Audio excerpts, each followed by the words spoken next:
There's just not an easier guy to get behind. He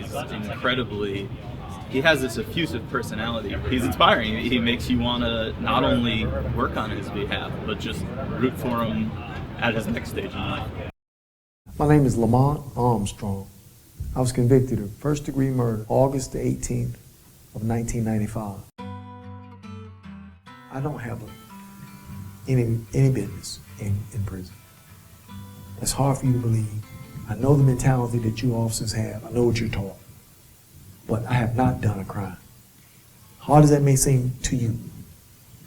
I say, but the bad part is, I don't hate you, man. If I start hating you guys in here,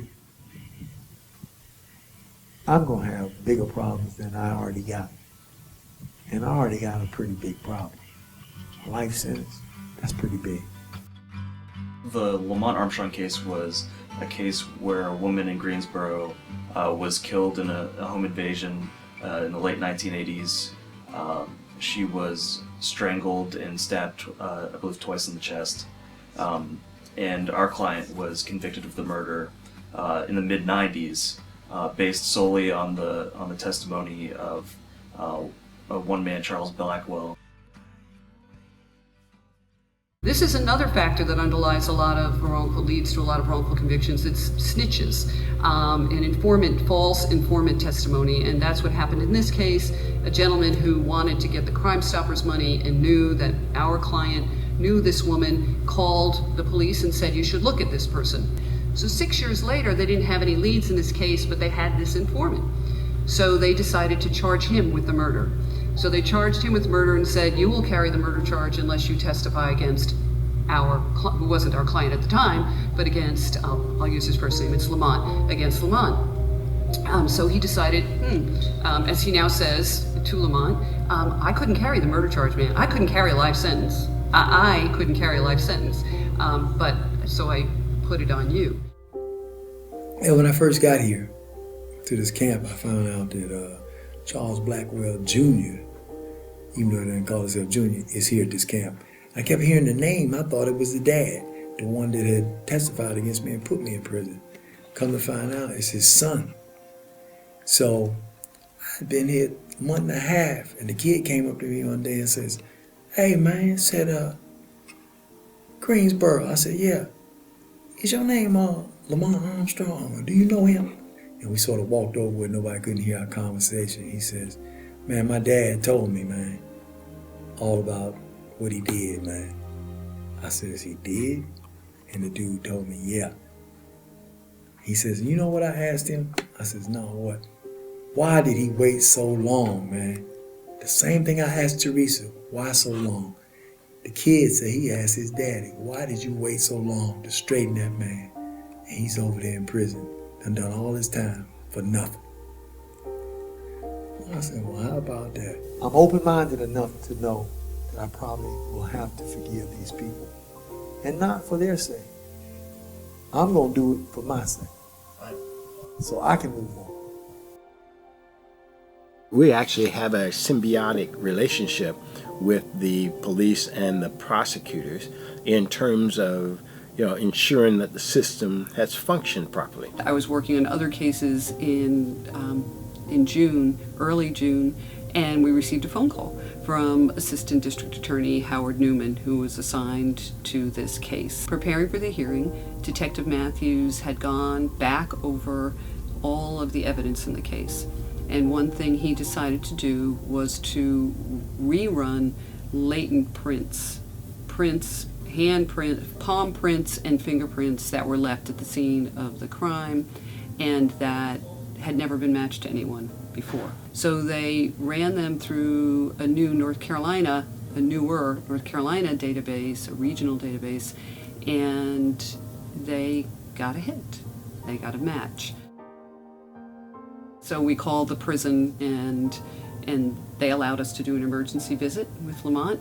And anyone who knows LaMonte knows that he loves to tell stories. We got there, emergency visit. He didn't know why we were there. When I arrived, I said, we have some really interesting new development to tell you about, a striking new development. And he started off on a story about something completely unrelated and just went on and on with these great great details. He's a wonderful storyteller. And finally I said, I leaned across the table and I said, this is fascinating, but do you think you want to hear what we came here to tell you? And he said, oh yeah, I do. So we told him, and as I've told others, he closed his eyes and lowered his head, and looked up and said, I wish I had it recorded, but he said, is this real? And then he said, really, pinch me, because I don't know if this can be real. Even standing in front of the courthouse, it's not quite real yet. And we were talking about how LaMonte feels and everything that's got to be swirling through his head, and I guess we'll see it all soon. The students are extraordinary. They've gone out and interviewed witnesses, they pulled together documents, they analyze those documents, they discover things that no one has discovered before about cases.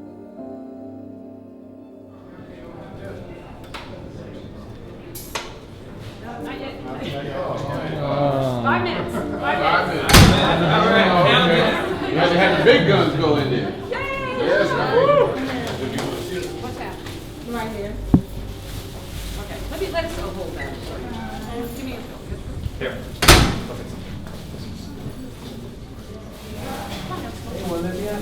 I know. Turn around here, people. These freaking people. Put your out. Ran me in here, now they don't want to let me out. So, what you think now? Huh? Can't believe it. No, that's right. If we had known you were called Shorty, we would have expected her to be short. Is it real? That's what I told her to do. Let me pinch me, see if this is real. So what are we going to do? Whatever you want. Where do you want to go? I want to get the hell out of this jail. Let's go. What is it like, getting out after all these years, knowing that you didn't do it? What is it like getting out? I mean, I'm probably the only one that really knew it, with the exception of my family. My mom and dad knew it. There are a lot of my friends that I see in this lobby. They were the ones that kept writing me for the last 18 years. They knew it too, But for years, I wrote upon deaf ears, closed eyes. And I get deterred for 2-3 days. And somehow, some way, God would give me the strength to pick it up again. I'd go right back to writing again and write. I heard inmates tell me, says, LA, you don't do nothing but write. I'm fighting for my life. Are you not aware of this? I've seen it on the TV though. 100, 103, 100 this, 100. That's what it is, too, Yeah. Jack. Man, it damn sure is, Let's breathe this. 2 days ago, they let me out the fence to talk to this lady, right? LA. And I stood outside the fence and was talking to the lady. I'm good. You sure? Yeah. I was talking to the lady. When I came back in the fence, it dawned on me, you just stood outside the fence, that nobody had no gun on you, or none of this right here. Then I realized how important it was. I just did this for the first time in 18 years. So I gotta show y'all something. Yeah. See, I don't know, you seen this happen to you? You seen that? Oh yeah, I saw that. You saw it. Yeah, you showed it to us. They haven't seen it. Check that out. I passed that to Teresa the other day. Oh my gosh, this is Monopoly. You gotta skip it. How you want to listen to it? I ain't done nothing. Now, they don't give you a bond with this dumb charge. What is y'all driving?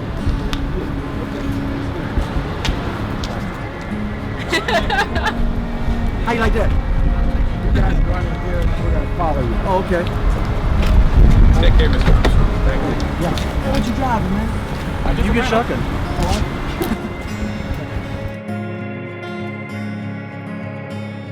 Let me get the seatbelt thing covered. I'm riding in the front seat. When was the last time you were in the front seat?